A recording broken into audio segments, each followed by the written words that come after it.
organization the missing component, that you have to take the risk against the odds, organize, and then if you call on us, whether it's Trump or Biden or Obama or Bush, we'll help you?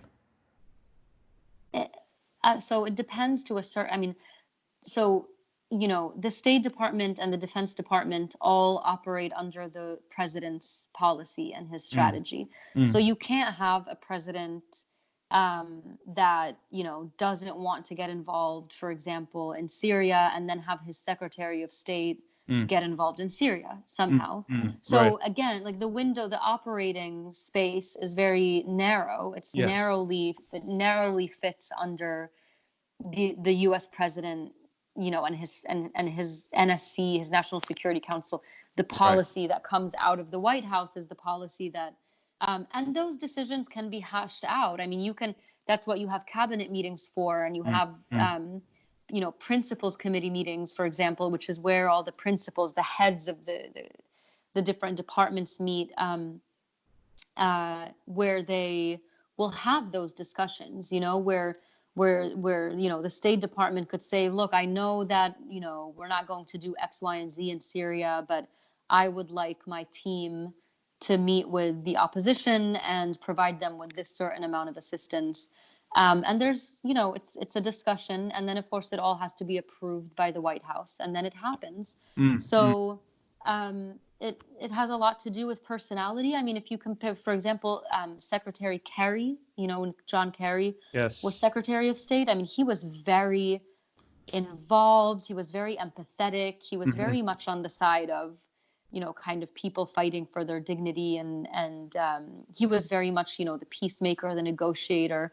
And so he was always pushing for that kind of stuff. And sometimes he won, sometimes he didn't, when in these bureaucratic battles. So again, I mean, I always hate to say in podcasts or interviews, like, oh, it depends, because it's such a vague thing. But I mean, I think the most tangible thing to come out of conversations like these, or what I try to do, is I try to give from my experience, here's what I think works, here's what doesn't work, here's why this is happening. And I think that, in terms of why it's happening, we've talked about it, there's just extreme fatigue on both sides, extreme trauma on both sides, and a sense of dehumanization on both sides. And there is no great communicator. There's no person or organization, or it's very much ad hoc. I mean, you have brilliant writers out there that do their part in building bridges, but there's no kind of decision at the very top by some of these countries to build bridges between East and West in that way, or the Middle East and the US in that way. I mean, think of Obama's speech in Cairo, where is that? Where is that type of rhetoric? I was struck by, if you go back and you compare President Obama's 2009 Cairo speech, how personal and how empathetic that was, and you go to President Trump's speech in Saudi Arabia, which I think was his first trip abroad as president. You can see, especially as someone who's really into kind of communication and the nuances of words and things like that, the way that the difference between the two tones, where one was talking to people as an equal. Let's build this relationship. Let's start fresh. Regardless of what happened afterwards. But at that moment in time, there was someone who was attempting to build bridges between the two cultures. And if you look at President Trump's speech, and again, really, this isn't political. I mean, I'm not, we can joke about that stuff, but as I analyze this, it's really not political at all. But the way that President Trump was speaking in Saudi Arabia was very much in a sort of, they are the other.